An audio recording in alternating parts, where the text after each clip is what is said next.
Alors, on va attaquer la première partie de l'implémentation. Rien de nouveau ici, je vais simplement créer un nouveau projet dans notre repos et puis préparer la première branche. Donc, ça va être une répétition. Là, vous n'êtes pas obligé de regarder ce webcast si vous êtes à l'aise pour créer un nouveau projet. Vous pouvez directement passer au suivant. Si vous avez envie, ben, vous restez avec moi. Donc, là, je suis dans le repos Teaching HEGVD AMD Discovery, qui était le repos qu'on avait utilisé la première semaine du bootcamp pour préparer notre topologie Docker. Et puis, où dans le dossier SRC, on avait nos deux applications, une avec juste du contenu statique et puis l'autre avec un servlet et une JSP. Donc, je vais créer une nouvelle application ici. Et puis, je vais faire ça depuis NetBeans. Petit rappel, sur ma machine, j'ai une installation locale de Glassfish et de Whitefly 10 que je vais utiliser pour faire les tests localement avant de préparer mes images Docker. Alors, je vais faire un nouveau projet. On va prendre un projet Maven. On va dire que c'est une application web. On va la mettre au bon endroit. Donc, je vais venir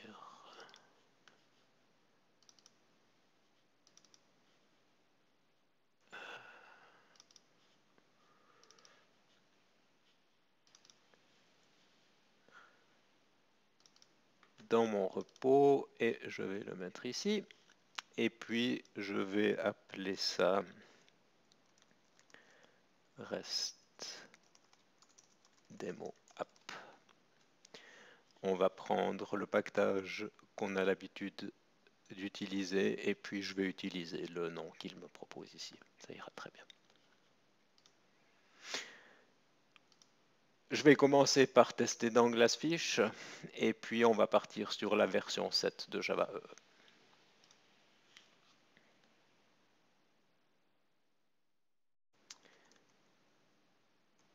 Ce que j'avais oublié de faire,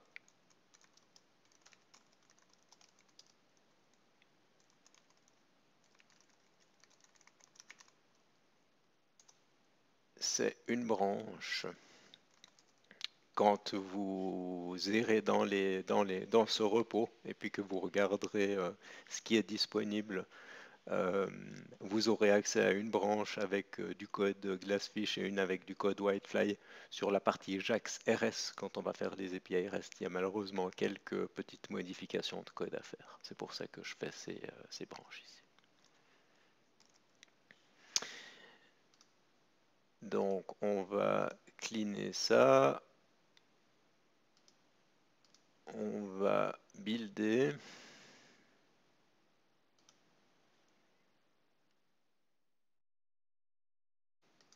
Et on va exécuter.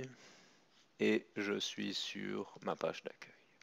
Donc ce que je vais terminer ici dans ce webcast, je vais commencer à préparer cette structure ici qu'on va remplir par la suite. Donc vous vous souvenez, dans mes conventions, j'aime bien avoir un package que j'appelle web, où je mets mes filtres, mes servlets, un package services, où la semaine passée on avait mis des classes Java standard, mais où cette semaine on va mettre des OJB. Donc ce sera un vrai package de services.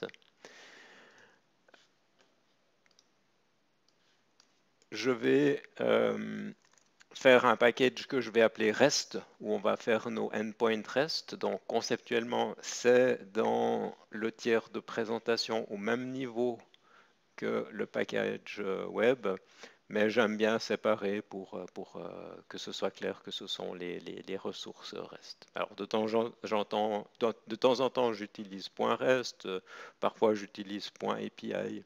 C'est deux noms de paquetage que j'utilise souvent. Et puis la dernière chose, ce qu'on avait déjà la semaine passée, je vais faire mon pactage modèle, où je vais avoir mes objets métiers. Et puis ce qu'on va faire déjà ici, et j'expliquerai après à quoi ça sert, en dessous du pactage reste, je vais faire un pactage que je vais appeler DTO pour Data Transfer Object. Et on va voir que les classes qui sont dans DTO ressemblent aux classes qui sont dans modèle, mais ne sont pas exactement les mêmes. Et puis au cours, on verra pourquoi est-ce que c'est utile de faire la séparation entre les classes que je vais utiliser pour faire la persistance et puis des classes que je vais utiliser pour parler avec mes clients. Voilà, alors avec ça, on a notre setup. Et puis dans le webcast prochain, on va pouvoir commencer à construire nos services.